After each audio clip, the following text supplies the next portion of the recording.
Item number 2 basically gives you the steps for how to help a child or a disciple to learn any particular activity one at a time.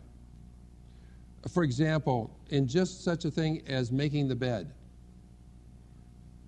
You don't just tell a child how to make the bed, you have to teach them how to do it, which means they have to somehow get started and practice, don't they? So there are 5 steps here that are extremely important. And think of them as steps that you must go through for teaching your disciple anything, for training them. The very first one there, A, from God's Word, give your children clear teaching about God's view of life, what people are to do in response to the Lord, and what He can accomplish in the lives of the individuals. That is, show them why they should obey.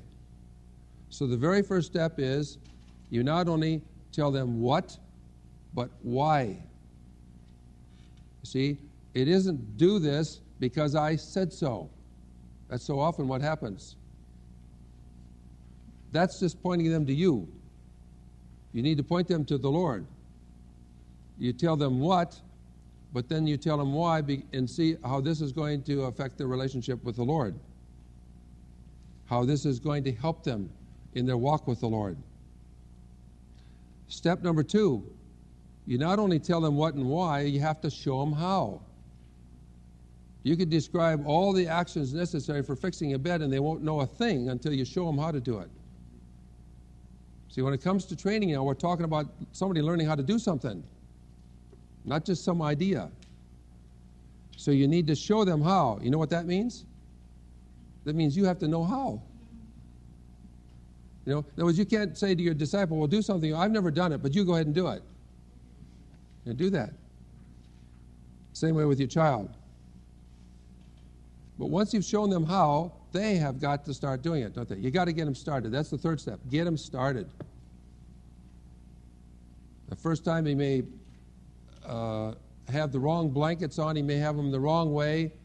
They may have the pillow at the wrong end. I mean, all kinds of things, all kinds of mistakes. But get them started. And by doing that, then, of course, you are able to correct them and help them each time they do it to do it better and better, which gets you to the fourth step.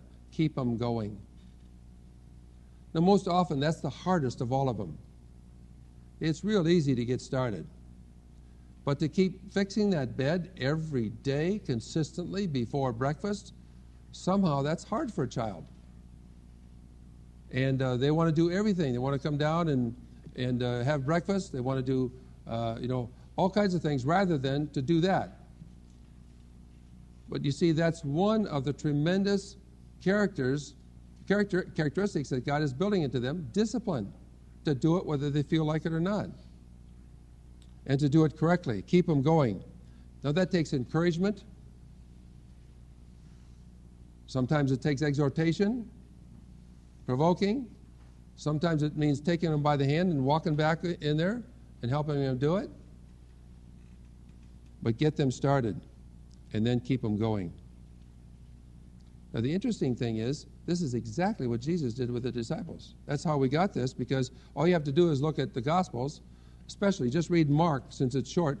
Read Mark and you see that's exactly what Jesus did with the disciples. And then the way that you know that they really have it together is the fifth step, which is train them to show somebody else. Train them to teach somebody else. In other words, when the younger brother comes along or the younger sister comes along, have the older brother teach the younger brother how to do it, to fix the bed. Then you'll know whether they really have it or not. Until then, you don't.